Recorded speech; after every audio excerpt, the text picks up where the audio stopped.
Hi, everyone. Welcome. Thank you. Welcome to Hope as a Movement, the 2026 CCA at CCA Symposium. We're so happy to be with all of you today. This symposium is part of our Creative Citizens in Action initiative. And this initiative was founded 8 years ago in the lead up to the 2018 midterm elections, because there were a lot of people, in the CCA community who were interested in creative activism, in democratic engagement, in coming together and really thinking about the power that artists have in these moments of, change, oppression, challenge, and, our political system that we're working with right now. This moment, 8 years later, I feel like this initiative and the work that artists are doing has never been more important. The power that artists exercise related to social commentary, related to activism, related to community engagement feels ever more important.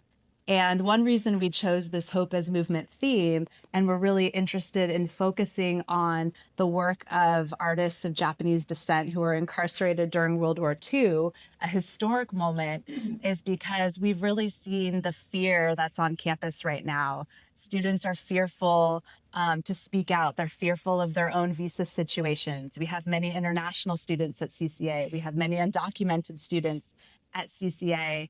And it was really challenging to have conversations about contemporary events that were going on. So our hope was that if we pointed to a historic event and used that as a starting point for learning, for reading, for research, that would open up broader conversations that would connect to this contemporary moment. We're really excited to invite you around the corner to under the guard tower, the Watercolors of Chikaji Kawakami. We will be having that reception from 6 to 8 p.m. We're really thankful to the Monterey Museum of Art who loaned that work so that we could show it here on CCA's campus. We've already had 3 classes of students come through and tour, see the show, and we have some great teaching modules available for faculty and students that help interpret the work on display too. So the exhibition is up through May 15th. Please send friends and family members. Before we dive in, a few more thank yous. I would like to thank Deborah and Kenneth Novak, whose generous endowment funds the Creative Citizens in Action initiative and allows us to have this creative activism programming on campus.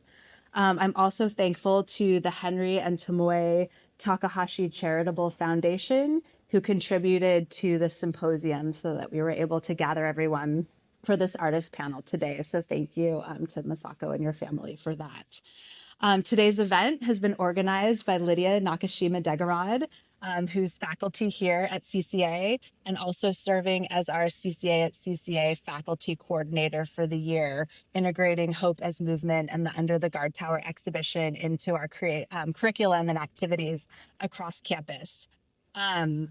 Let's see. I'd also like to thank a few more shout outs to Brindy's Hafthor's daughter, our gallery manager, who's worked really hard to make this happen, and to Taro Hattori, who's helped make the musical part of the performance possible today.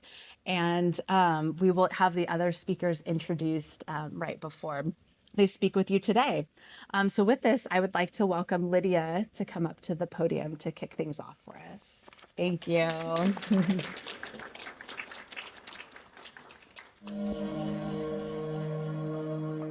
Thank you, Jamie. Okay, I'm going to do the acknowledgement. We acknowledge that we gather on the stolen lands of the Ramaytuj Ohlone people, and we honor their enduring relationship to this land. We also remember the forced incarceration of Japanese Americans during World War II, and the artists who, within these conditions, shape fragile materials into forms of memory and witness. In this space, these histories meet land and displacement, presence and absence, memory held in the fiber of things. They remind us that making is never separate from the ground beneath us, nor from the lives that have passed through it. May this space invite us to listen more closely to what the land remembers, to what materials carry, and to how art holds and transforms memory across time. Now I would like to introduce Nobuko Fukatsu, who is going to perform for us.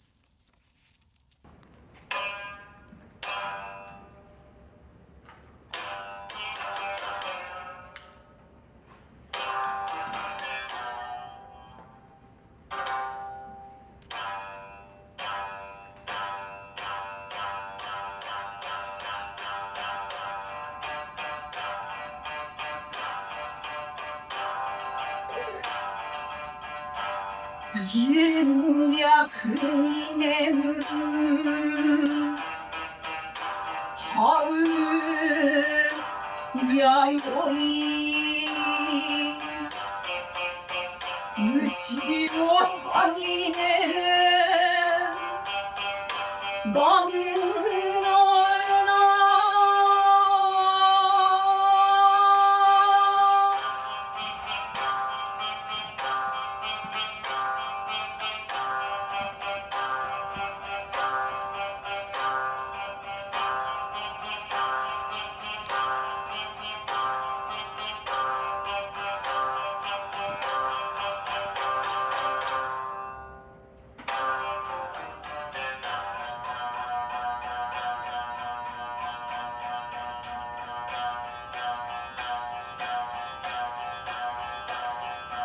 아시나우노 아레시 헨케오 세마비 겐지노 헤이세우나 요시테네 히를 스젠이어서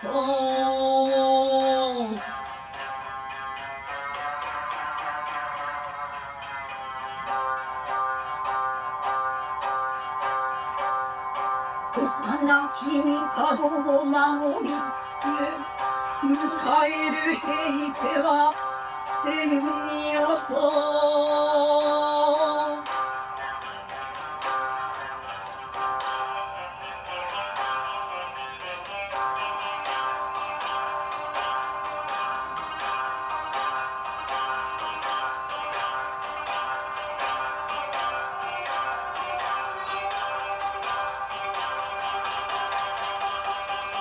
옌페이소 진화하세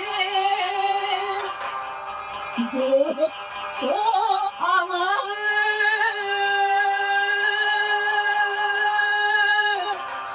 오키노 코리에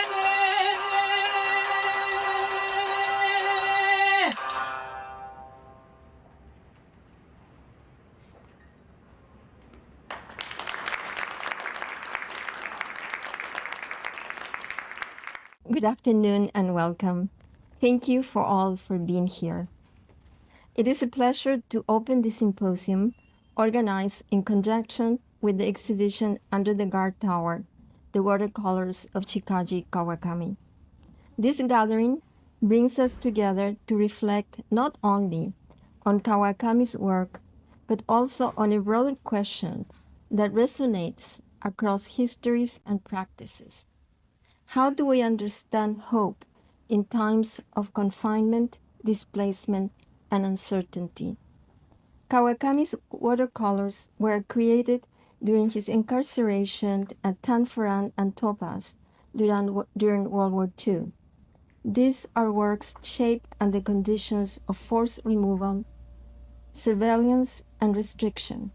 And yet, what we encounter in them is not only documentation of injustice, but a sustained attention to the world, an attentiveness to landscape, to structure, to the rhythms of daily life. They are quiet works. They are not passive. They ask us to consider what it means to continue, to observe, to record, to make within conditions designed to limit both movement and expression. It is here that I would like to introduce the idea that frames our conversation today, hope as movement, inspired by the philosopher Byung-Chul Han. For Han, hope is not optimism, It is not a projection of a better future, nor a guarantee of change. Instead, hope is a form of movement, a refusal to become fixed, closed, or immobilized. It is a capacity to remain open, to continue, even when circumstances constrain or foreclose possibility. Hope, in this sense, is not something we have, it is something we do. And this perspective allows us to see Kawakami's work differently. The act of painting becomes not only an aesthetic practice, but a form of movement, a way of sustaining attention, presence, and relation under conditions that attempt to disrupt them. In this symposium, we bring together one of the relatives of the artist, the original creators of the exhibit, and artists who engage these questions from different perspectives. We will consider how art functions as a form of witnessing, how it documents lived experience, and how it creates spaces, however fragile, for connection, reflection, and continuity. We will also reflect on how histories of incarceration, displacement, and resilience continue to shape our present, and how artistic practices might help us respond to them. As we move today through today's conversation, I invite you to think about hope not as something distant or abstract, but as something embedded in gestures, in acts of making, remembering, and gathering. Perhaps hope resides in the ability to remain attentive, to continue to see, to continue to create, to remain in motion. Thank you for being part of this space, and I look forward to the conversation that will unfold.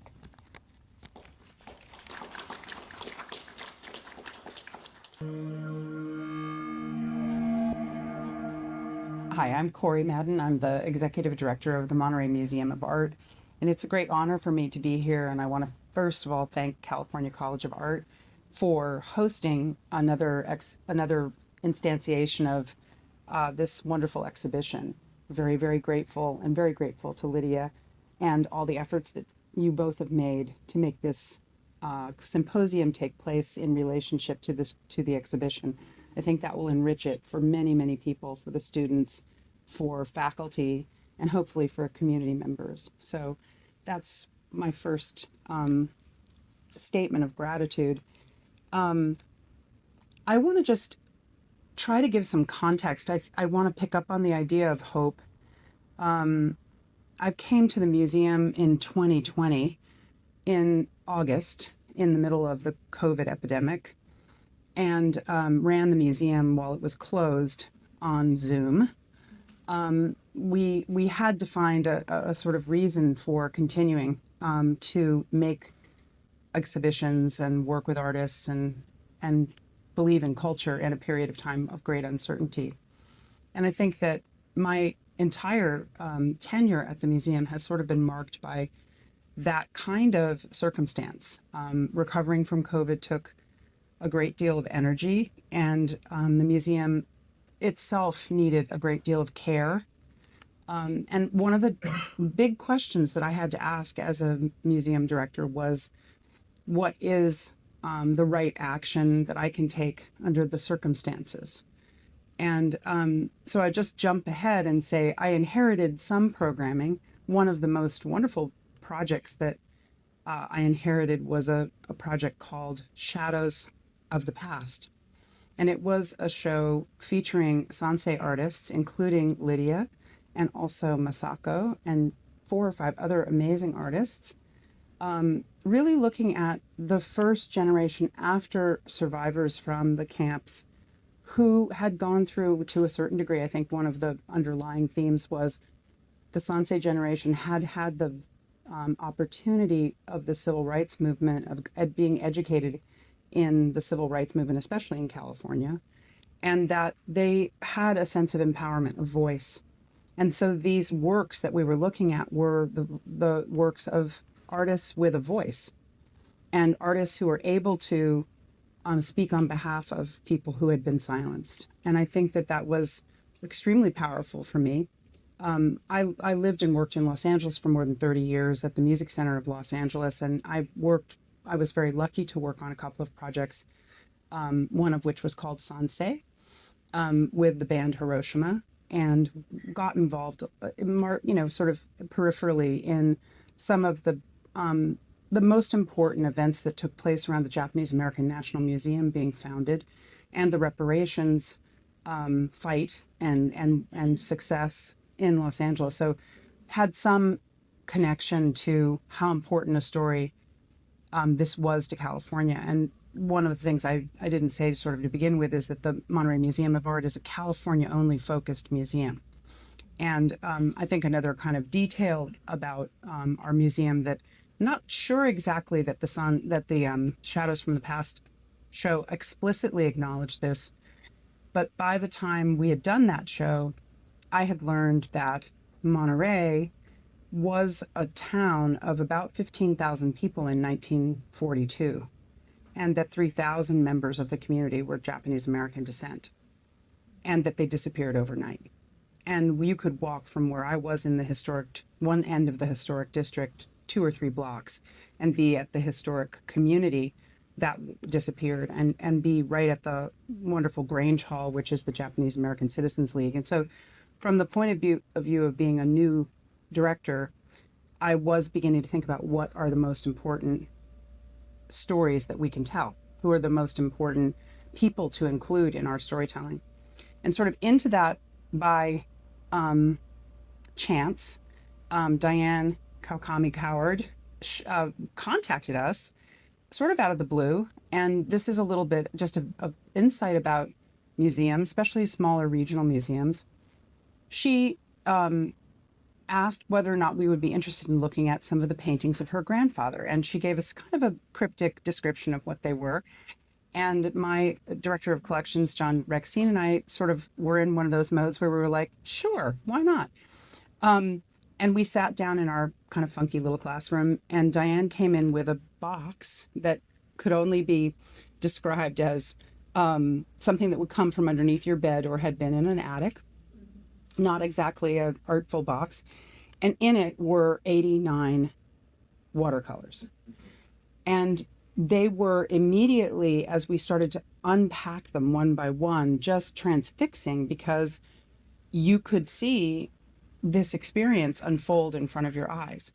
Now, for our museum, which includes art from about 1870 until the present, even this work was there were some questions about, is this work that the museum should take in? Because to some degree, it wasn't clear that this was work by a professional. We couldn't find a lot of information about this artist. There were many questions that we had. We actually had a study done, which I think Diane is going to talk to you about. So we found out a lot more.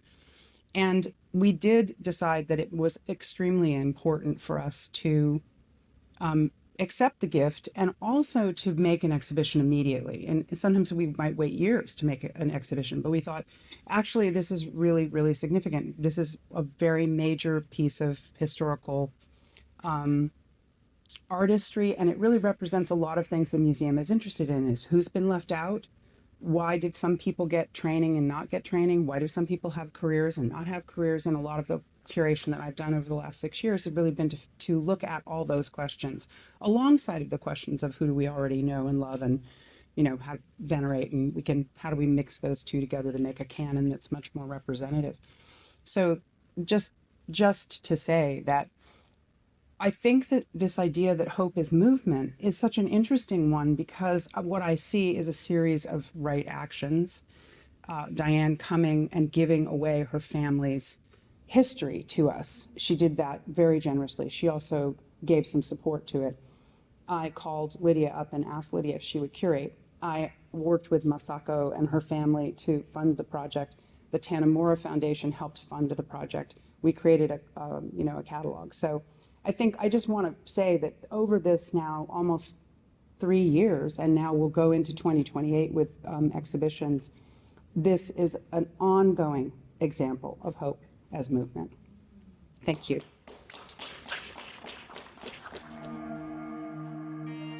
Hello, and I just want to say thank you to the CCA community and Lydia for this invitation. As I just wanted to let you all know, I'm not a very good speaker, so bear with me. I did not know my grandfather. My grandfather died probably about 4 years after leaving the camp. But I learned a lot about him through this exercise of donating my grandfather's paintings to the museum, along the way, having snippets of stories that my father, who was also interned in the camp, and he was about 13 when he went in, just snippets about what about my grandfather. My dad said that he was a hippie. So he was an artist and a musician. And it's like, okay. But I first became aware of the paintings, I think, when I was in junior high school. Obviously, he kept it in that box that that Corey has seen in the closet for years and years and years and years. And somehow I think the paintings came out one day when I was up there and visiting, and he started to tell stories about the pictures, and that I got really interested. And then he put him back away in the closet, and then I didn't see it again for years. But anyway,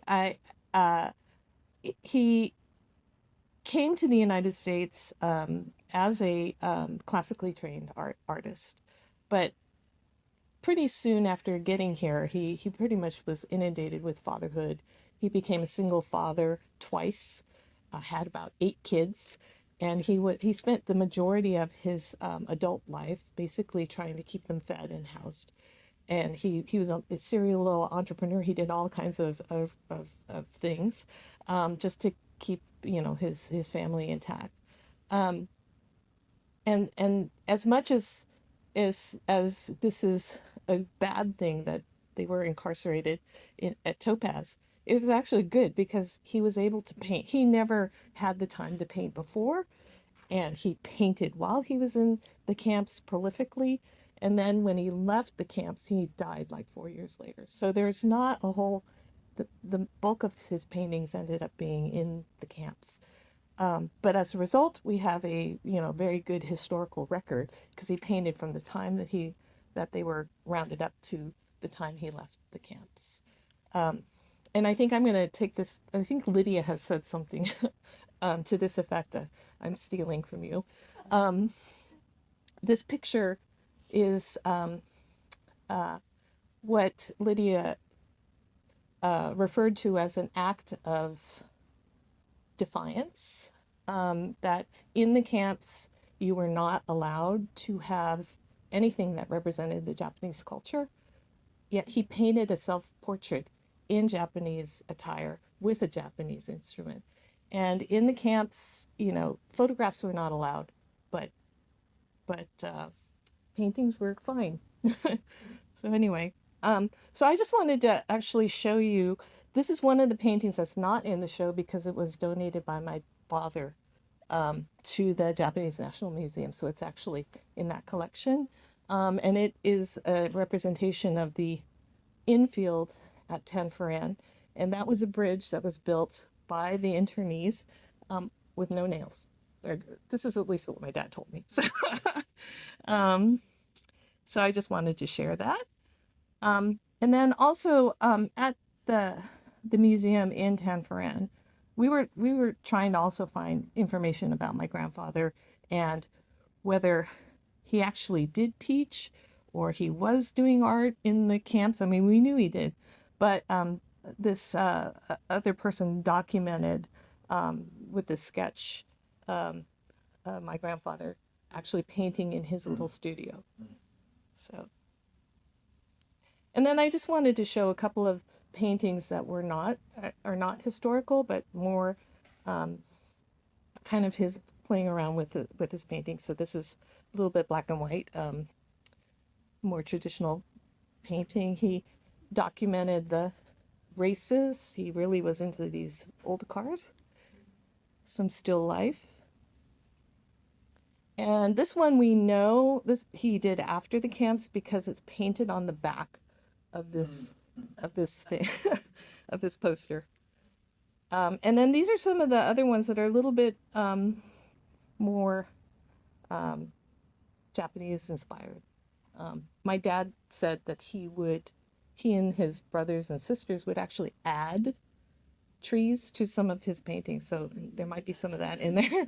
And then finally, you know, he painted a lot of dogs and cats.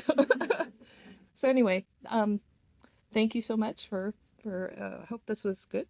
Thank you.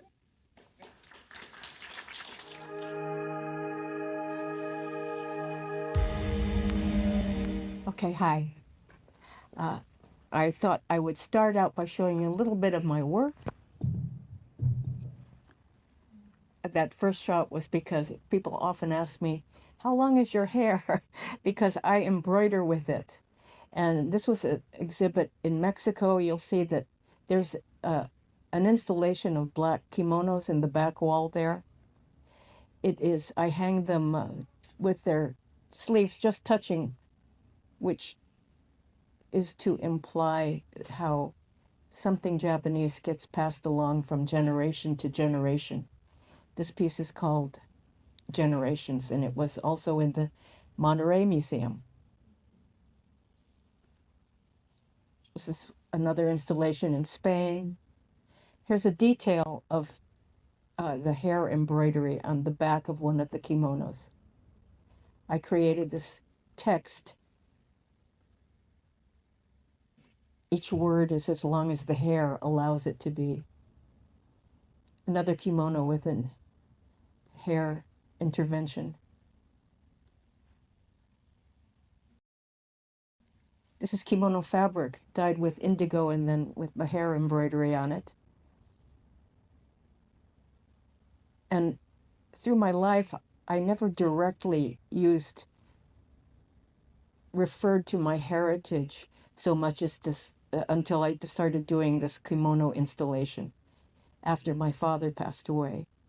And then when I moved back to the Bay Area from Mexico, where I'd been working, and started doing these journals. This is an entire 12-meter long bolt of kimono cloth. In Japan, they buy a whole bolt of kimono cloth, and then it's cut to fit you. I was able to find entire bolts still undyed, and so I started documenting the days. These are journals, and perhaps you can see the rows of stitching. In this case, I started writing vertically, like in Japanese, up and down, right to left. And I would do a line of stitching, or as many lines as I could, and then skip for the next day, do it again. And so it became a diary. And there were days that I didn't work, and so I skipped 2 spaces. Anyway, they can almost be read. I did, as my hair turned white, I was able to use black kimono bolts. I'm not going to click the video, but this was a video taken of all 30 feet of one of the bolts in a museum in Utrecht. She actually built a wall so that it could be entirely opened. It was the only time I've ever seen the whole thing unrolled. Oh, now I'm stuck.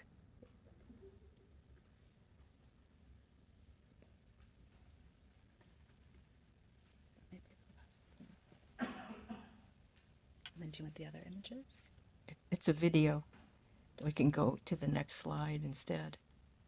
Yeah, I'm just going to go ahead and get to the point, which is I was born in Topaz. This is why my whole family was there.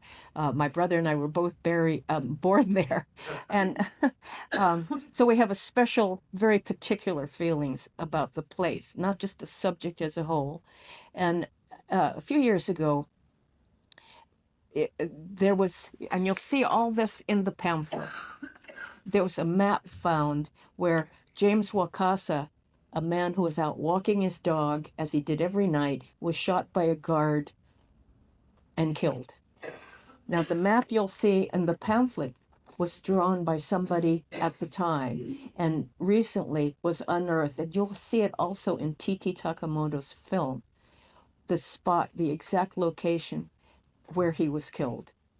2 archaeologists saw the article that was written about this, and it was during COVID, so they weren't working. They usually worked at Manzanar. It's another camp down in Southern California. They jumped in their car and they drove up to Utah following the map, because it turns out that a map to an archaeologist is a dream come true. And so they saw, and you'll see photographs the archaeologist took in the pamphlet here with an arrow pointing at a little bit of rock sticking out of the ground. And he said, I think they were looking for what they hoped was the remains of the base of the stone monument that was built there to mark the spot. But the government had said, no, you can't have that. You have to destroy it. So instead, his friends buried it. But who knew? But except for that map. And so, but the archaeologists went looking for any sign that there had been a memorial, like bits of cement or something. That's what they were hoping for. But they saw not just bits of cement, but this little bit of stone sticking up, took photographs, did a lot of research, and ended up printing it saying, we think this is actually the stone itself. Anyway, to cut things short, it turns out it was the stone.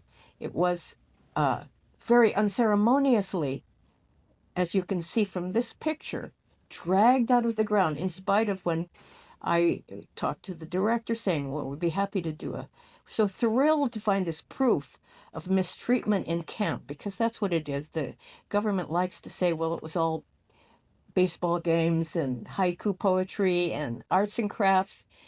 Well, it wasn't. And even though beautiful art was done there, and by the way, this is where hope comes in. We can all do that now. We look in front of us and we just do the next thing. But at the time,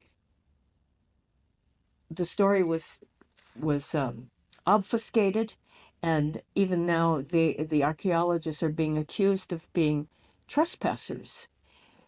So I don't want to extend the time too much. I'm getting clues that it's up, but you'll see that art has been made out of this. Since the stone is now captured by the local museum, who we are kind of trying to meet with and talk about our proper stewardship, we've made a paper lantern facsimile, which we call the spirit of Wakasa. It's a Wakasa spirit lantern.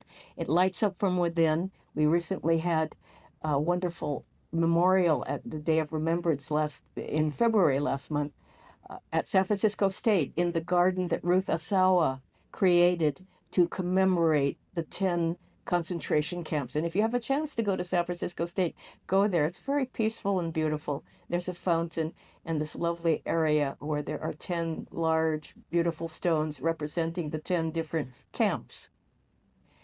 This is something we did at the museum, Asian Art Museum last year. It was that same lantern lit from within, and we projected film onto it. This is the pamphlet you have in your hands that has pretty much all the information, and also our website if you'd like to get in touch, and even if you have art that you get inspired to make, inspired by the story that is ongoing, because we're still fighting for the proper stewardship of the stone and proper telling of the story. And the telling of the story is really critical now. And that's what artists can do. In your own ways, you can tell it like it is. So thank you.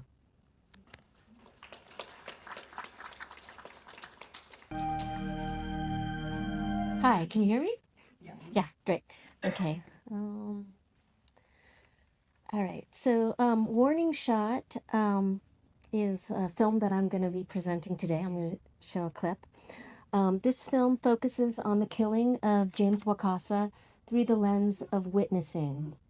It's an experimental film. It's non-narrative. It's got a lot of found stuff all smashed together. It's an array of historical and government documents. What am I doing? Oh, I did something funny. Sorry. Okay. So it shows an array of historical and government documents, court-martial transcripts, army training films, popular representations of military hearings and prison breaks, and imagery from the Hollywood film Come See the Paradise, which was set in the wartime camps. It's kind of controversial. It's a little bit, anyways, problematic. So these materials are reimagined within a musical mashup using several surrogate figures to stand in for the various subject positions.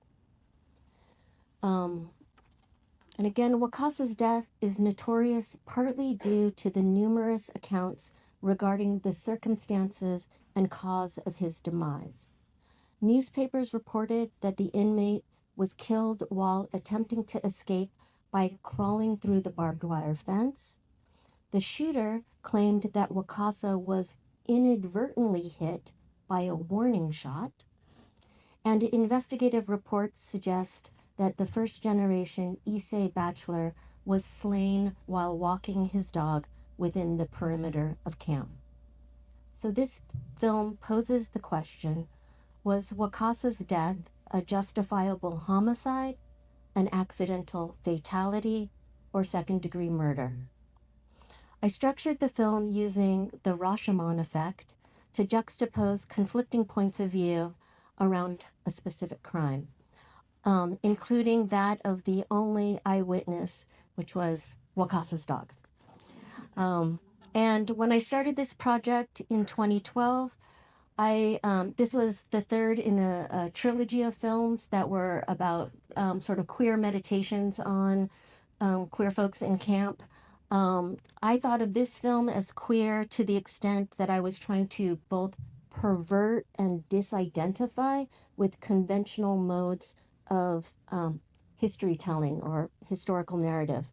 But in my extensive research on Wakasa, I also realized that he was not gay. So I'm taking not gay as, kind of gay. So I'm going to show that section as well. So the whole film is about 10 minutes. I'm going to show a 5 minute, 20-second clip.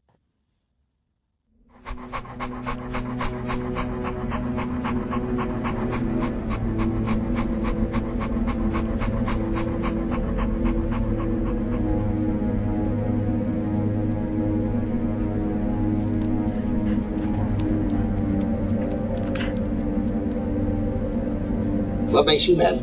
Me? Nothing. The Japanese make you mad, huh? Well, that's different. After that sneak attack on Pearl Harbor, loyal Japanese Americans, that's a laugh. They're all mad dogs. There's a law in this county against shooting dogs. But when I see a mad dog, I don't wait for him to bite me.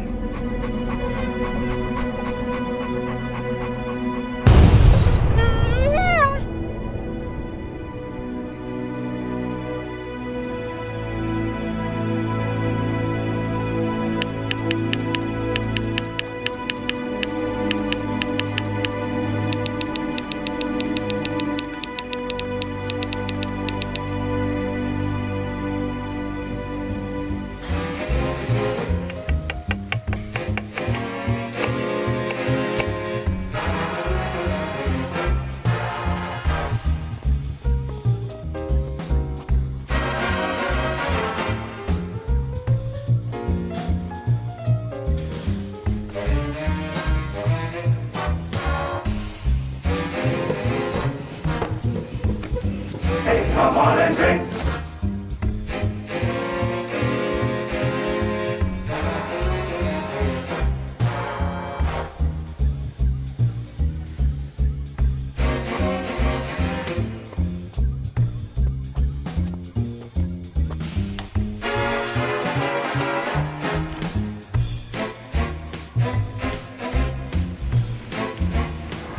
I'm turning for home and wish me well by a half. Right wheel by 2 on the rail.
It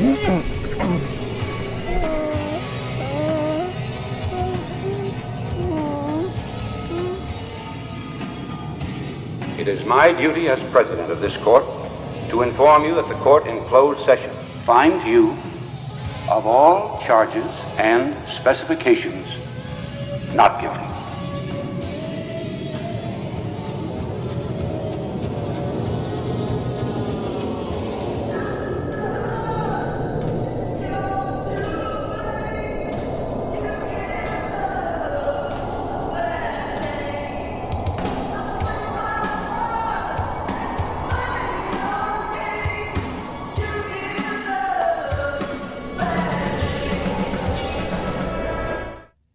Okay, that's it. Thank you.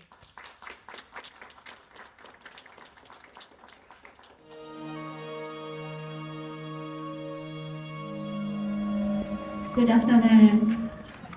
So the instrument that I'm holding this, the music that you heard at the beginning is called biwa. It's a traditional Japanese lute, came to Japan in old days, and then it's being used for storytelling, accompaniment music to storytelling.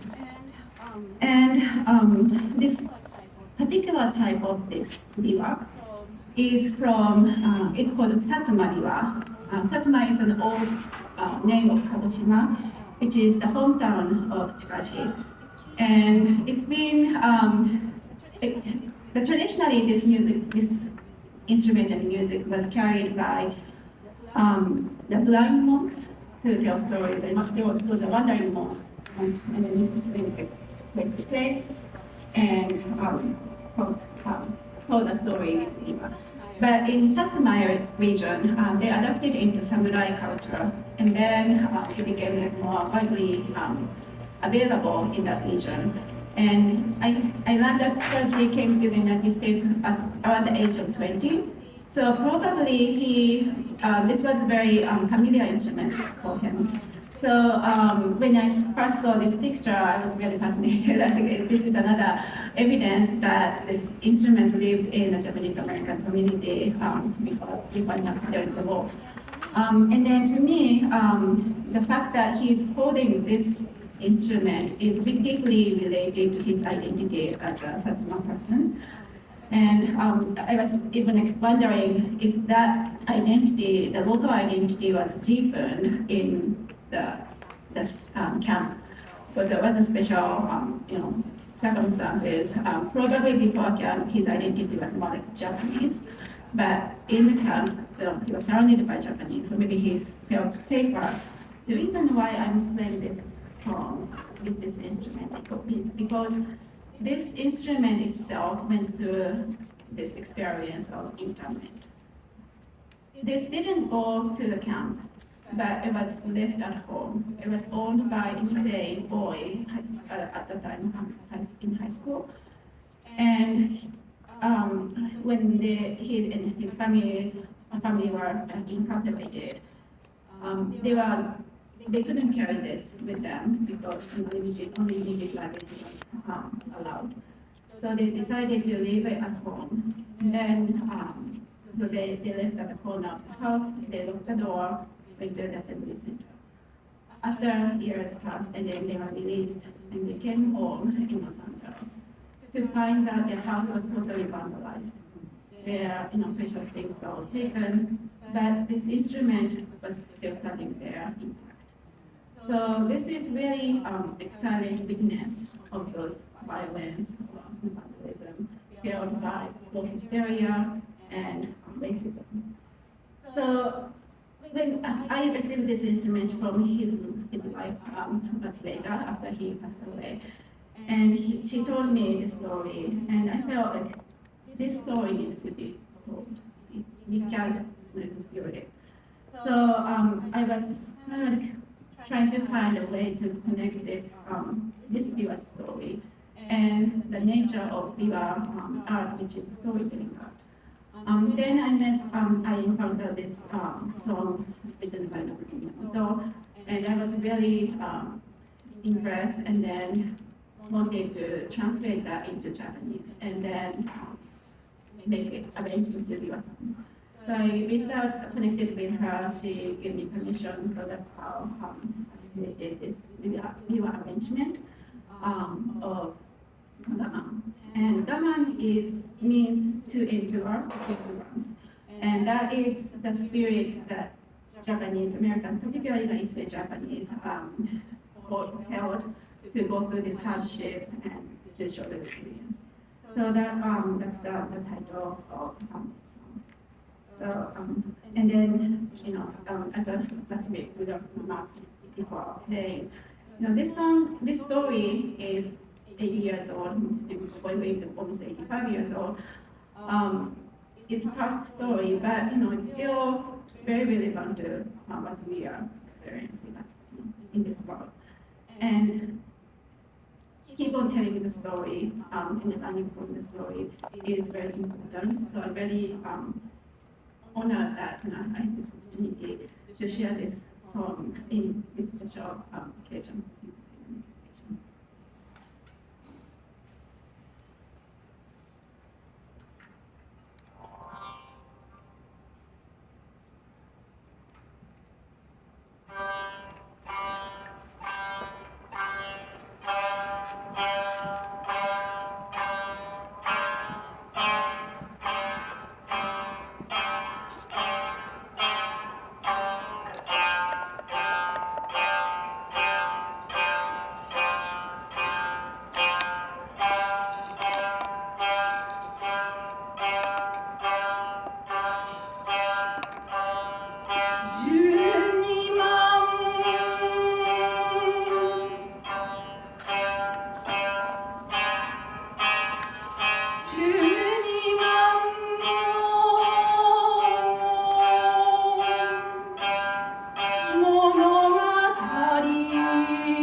けどばあちゃんは我慢、もっと我慢していた。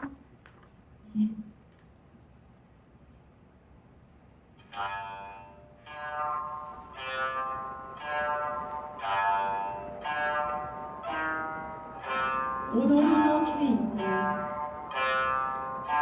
卒業式、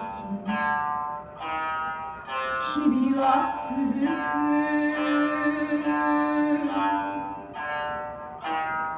まるでこれが日常のように戦争も続く。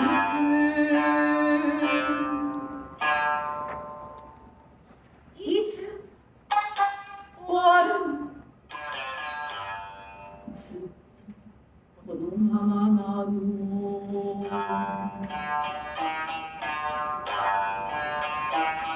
兵役士は忠誠登録スパイなどいなかった。勇敢な800人の兵士が死んだ。もう十分。犠牲は報われるの。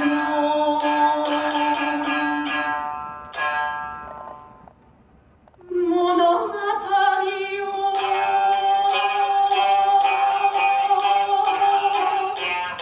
語るたびに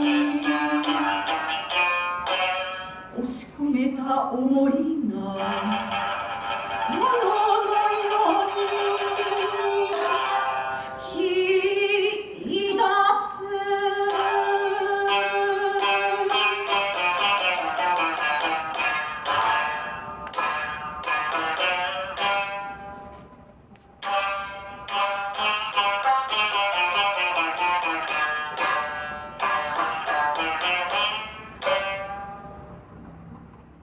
忘れようとした。でも痛みは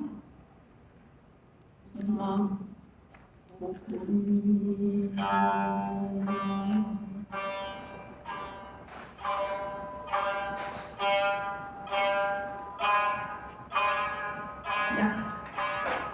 もう繰り返さないで。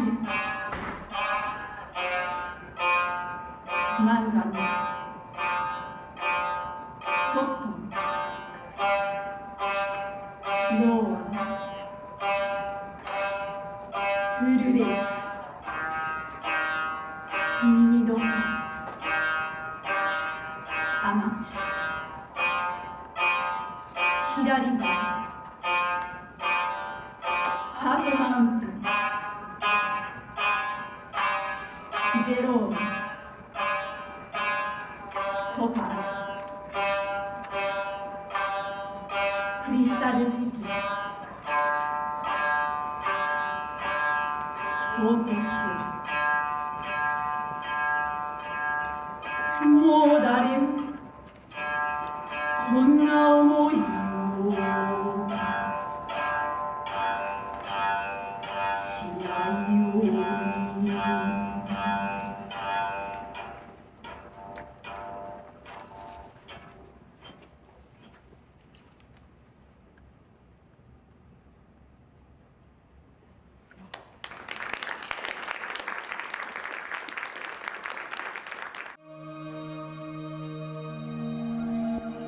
So I would like to invite each participant to share their reflections on the notion of hope as movement and to consider how artistic practices can embody this form of ongoing, open-ended possibility.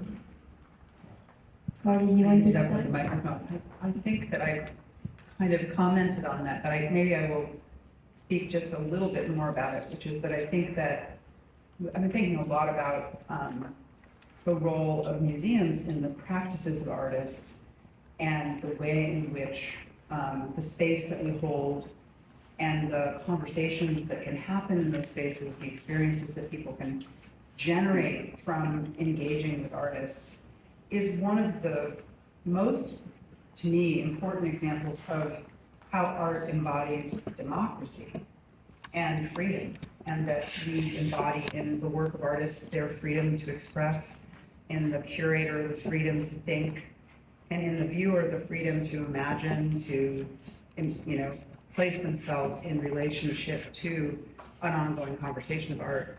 And so I think, like universities, I think museums are incredibly important examples of hope as movement, because a museum is a place that has to be kept running, that has professional staff who have to be paid. So there's an enormous amount of fundraising that I do and administration to make hope occur, I guess is what I would say. And we definitely focus on that in the practice of running the museum. I would say that that's a lot of what we keep thinking about on a daily basis. I think that, when I was thinking about having all these paintings, and I was saying, people need to see these things because it reminds you of what has gone on in the past.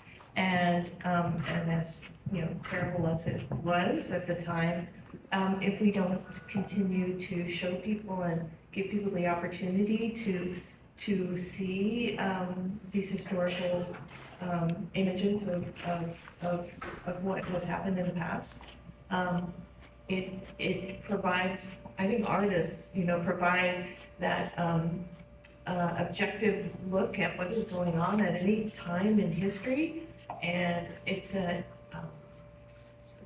non-threatening way in a lot of ways to get people to really rethink, or think about kind of what is going on, and especially now, given what is going on in our country right now.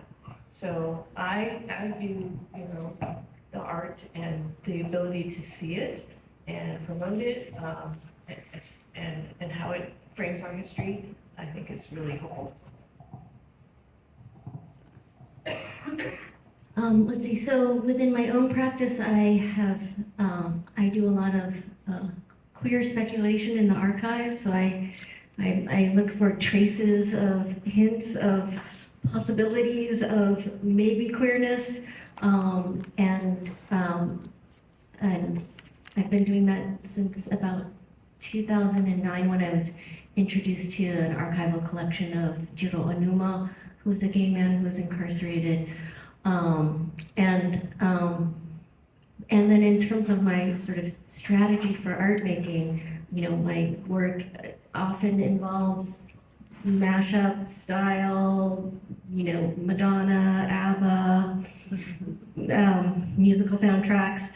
And I think with this project, I was really interested in also showing tidbits of what Wakasa, the person, more about what his life might have been like, because there's been so much focus on his death and the circumstances around his death. But, he was like this super feisty, awesome guy who, as you saw in that clip, he traveled around with his buddy best friend for 27 years. And then when they arrived in San Francisco, his buddy got a job at the Claremont Hotel.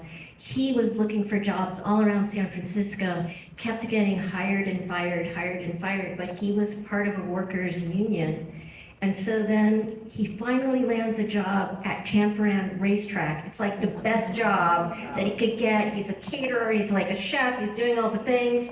And then Pearl Harbor happens, they let him go. So they fire him, and then, 5 months later, he is incarcerated in the same place that he used to serve, fancy meals at. And at that point, he tried to collect workers' comp. So that became his driving mission. And from the moment he was in Tanforan up until his death, he was trying to fight. He kept appealing. And he was like, I know I'm not going to make any money. It's like might be $5 worth, but it was really the principle of he was going to sue the government because they didn't let, because he wanted to work as compensation. So anyways, when he died, he was 2 weeks away from being released. So he knew that he was going to be released. And Milan had written him a letter of reference for his release. So he was not someone who was suicidal, who was like all the things that a lot of the, in the court-martial hearing, they tried to paint him as someone who was deaf. He was actually not deaf. He was not even really hard of hearing, according to his roommate. He had to listen to him all the time. So anyways, there's so many stories around, but I try to open up playful spaces of hope or speculation through experimental filmmaking. Well, there are organizations that even call themselves Moving On or Move On, and I think this idea of hope as movement is very interesting.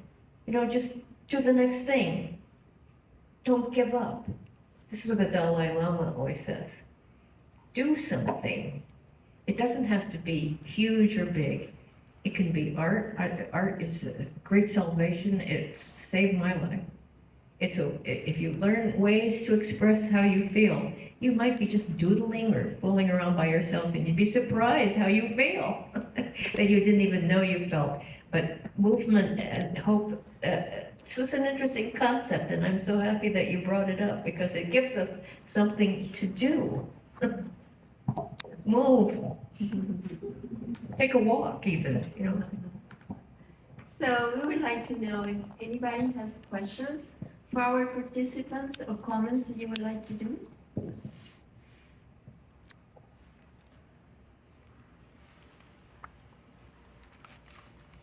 I have a question. Just in terms of the terminology, is it definitively called relocation camp, concentration camp? Thank you. That's a good one, because the government has a record of wanting to change the words just so, like, even interning. It sounds kind of like a good gig.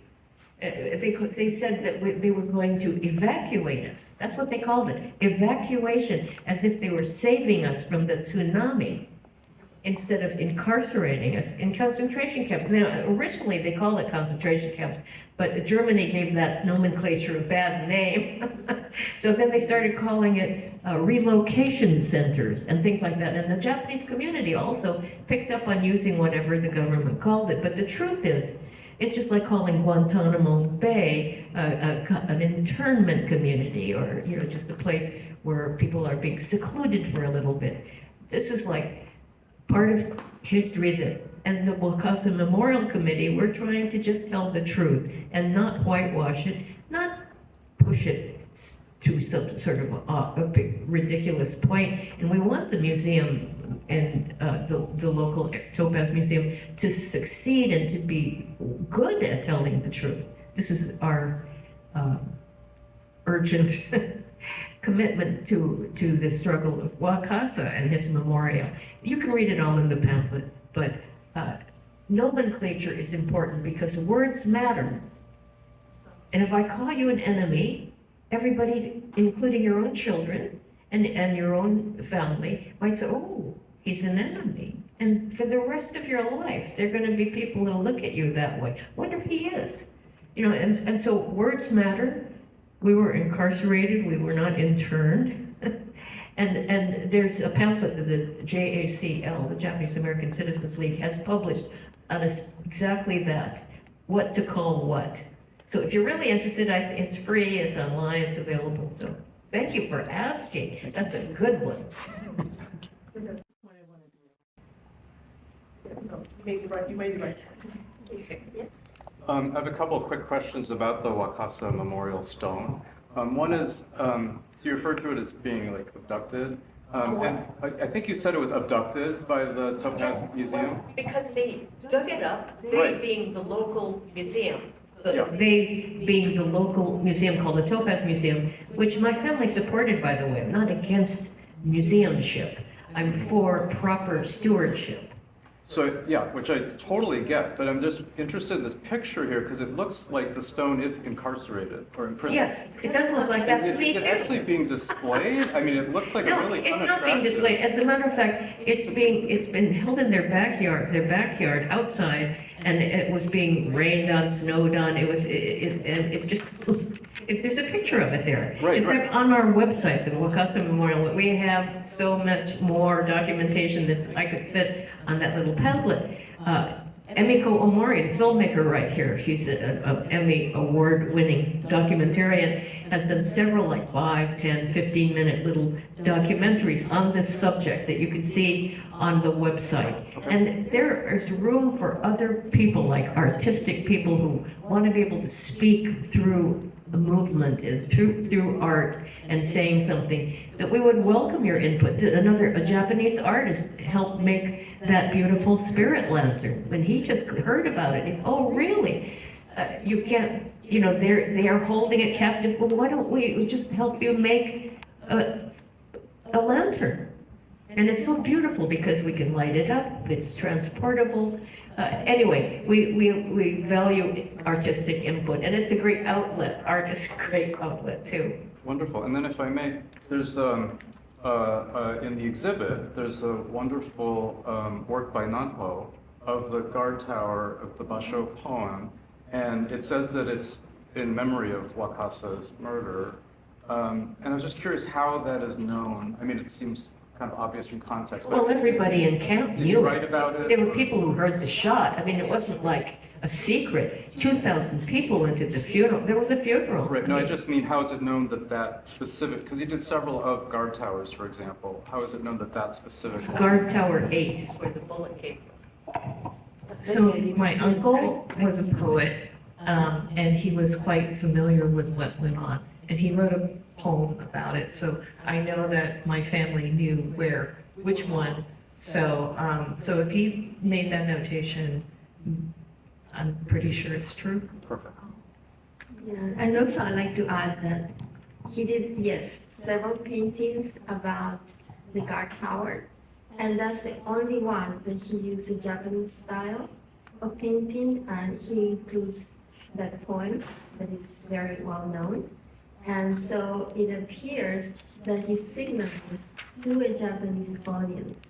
And so he does not want to appear overtly you have to see it in the context of the censorship of the camp. So I think that using a Japanese style to represent the guard towers, he's making a point. And he's addressing a Japanese audience. Yeah, I think that was the only one that he actually put his stamp on and wrote something else besides just his stamp. So.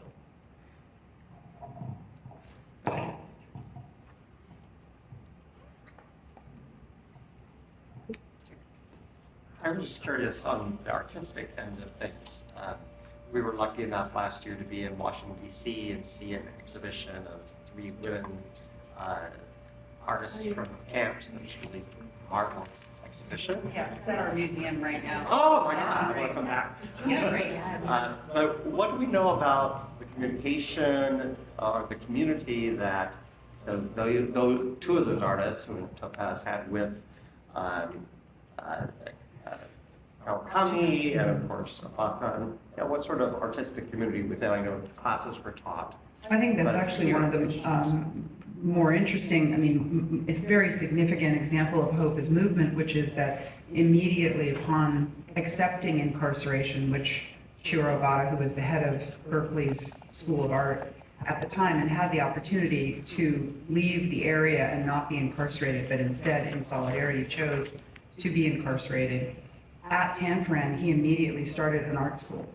And in starting an art school, he activated an entire community, not only of artists who were already in the community, including Chikaji, but he also engaged more than 600 people over the years that they were incarcerated in making art. So one of the most important things about the Topaz Museum, Topaz site and the Topaz history is the way in which art was a way of building resilience, identity, expression, democracy. I mean, I think that's a powerful, powerful story about the camp.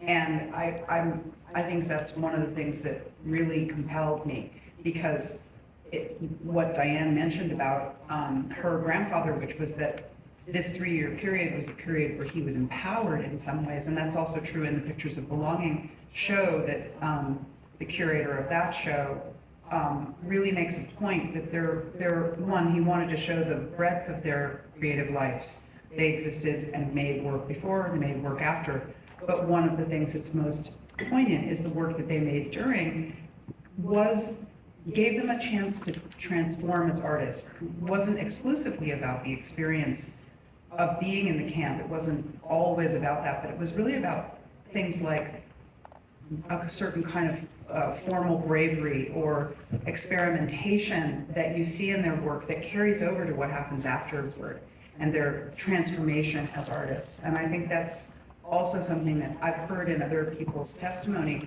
is that the resilience builds something within people. But there's something that, again, it's not to say that that was a good experience, but that hope is an action and that it changes us. We take those actions.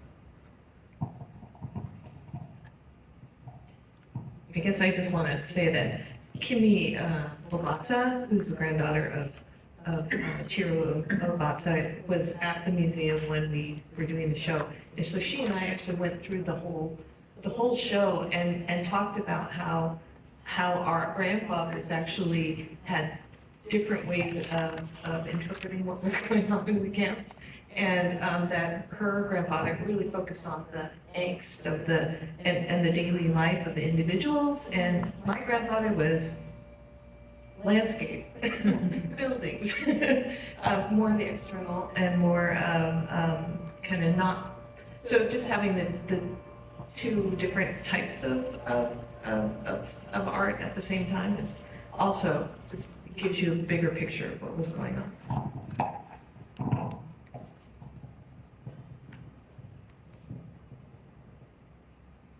I have a question. I'll ask, and then we maybe have time for one more after. But nature is such a theme across all of the paintings that are in the exhibitions, and different interpretations of both nature that sort of someone's seeing out their window, and also maybe sort of an imagined nature. And I don't know what my question is, but I'm just curious. I mean, we've talked a lot about sort of hope as movement, but it feels like nature is something else that was sort of rejuvenating and motivating and sustained people throughout this experience. And I was wondering if any of you had any thoughts about that.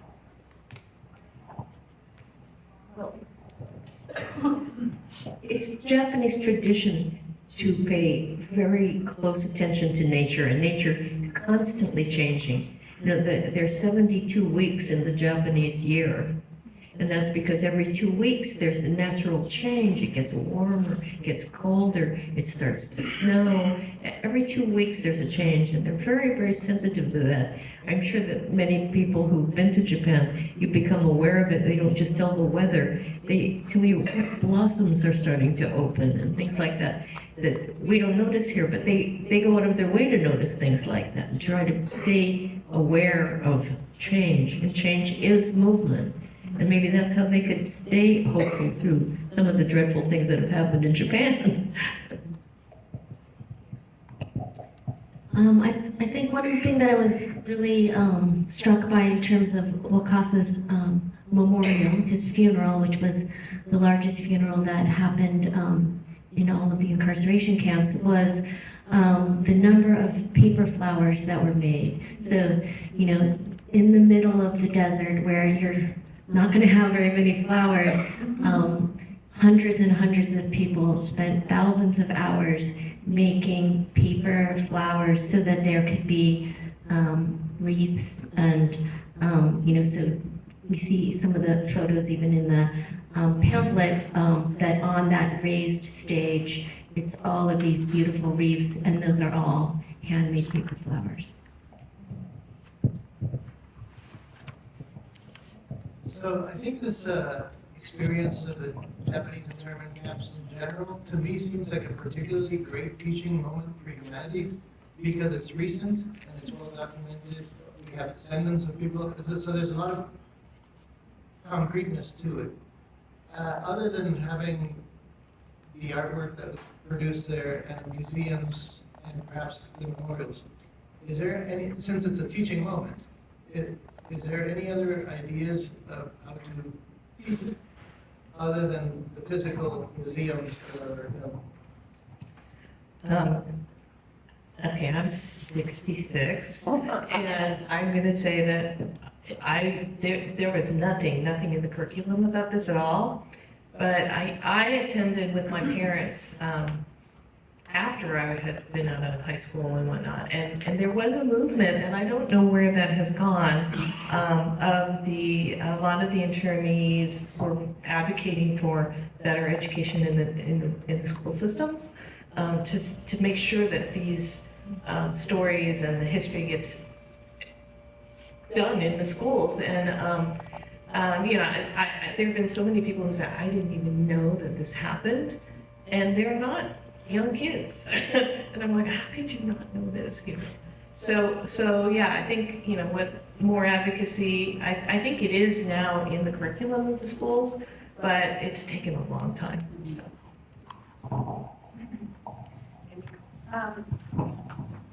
It's like, let's see. Thank you. I think it's William Faulkner that said something like, you know, the past is not dead. You know, in fact, you know, the past is still here. Right now, it's all repeating, and this is the bad part. And talk about a teaching moment. The Supreme Court is currently trying to decide whether birthright citizenship is constitutional or legal or whatever you want to call it. Camps are being built right now. I mean, this is not the past.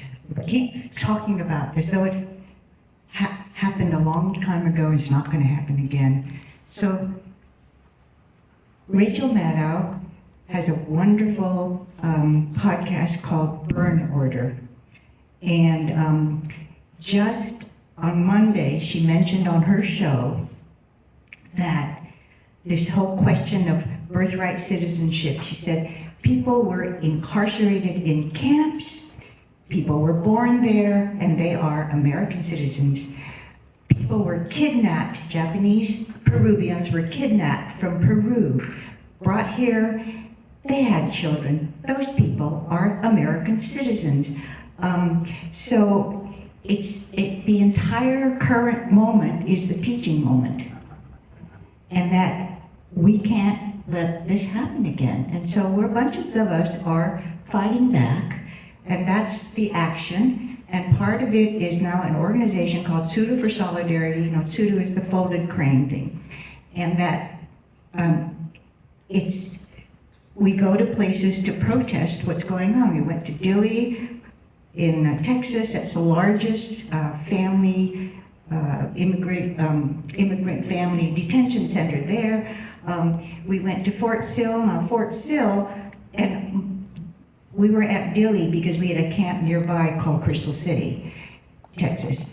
We went to Fort Sill because there were Japanese Americans held at Fort Sill. That goes back to the time of Geronimo, and Geronimo was held there. And he died there and is buried there. So the way I think about it is like everybody kind of forgot about the camps and schools and stuff until 9/11. Then suddenly it was like putting people in camps. And we're back to that. And every day there's something about it going on. So I hope the teaching moment is that it's happening again and we can't let that happen. And I myself am a survivor. I was in Poston, Arizona camp. And terminology is very crucial. And the story is so huge that, you know, I really, we've been working on it and studying it for years and years and years, so therefore it's like where to start. But one comment I will end with is about museums. I never really thought much about what goes into a museum. I would go into museums and read the little panels and all that. Okay, working with this Topaz Museum, where a group of people there are trying to tell our story without consulting us. That's wrong. And that's the Wakasa stone. The museum, here was a moment, possibly a healing moment for our community. Here was this man who was murdered, and we had the specs on that. That guard tower was 3.5 football fields away from that man. Now, I would not call that a warning or accidental shot, because he was shot with one bullet, severed his spine.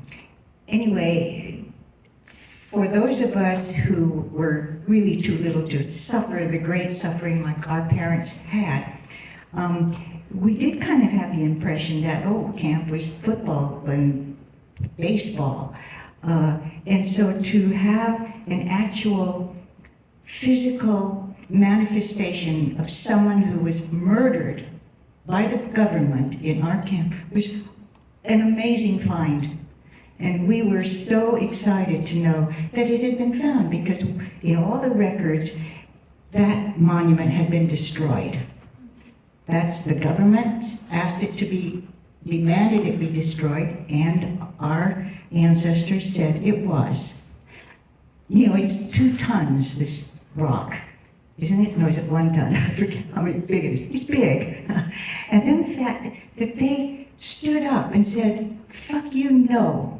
And they buried it for us to find, for us to remember what happened there and not to forget.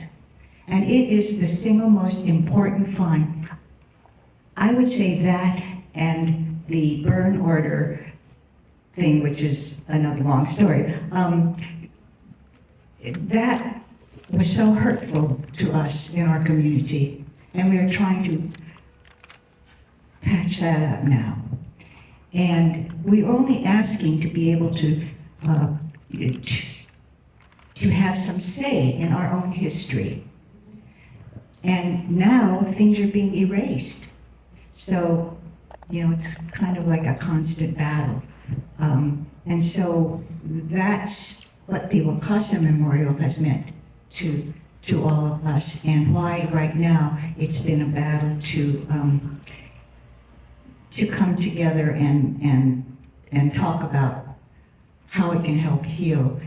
It was so awful because it divided our community. We're already divided along other things, not the least of which was loyalty and disloyalty. That's a whole other story. So I guess that's all I have to say, because I could go on and on and on. But thank you. Thank you for this wonderful show. And thank you so much. Thank you so much. And I think this is a wonderful opportunity for us to go to the reception and continue the conversation, because it's very interesting. So thank you so much. And we are going to the gallery now. Okay?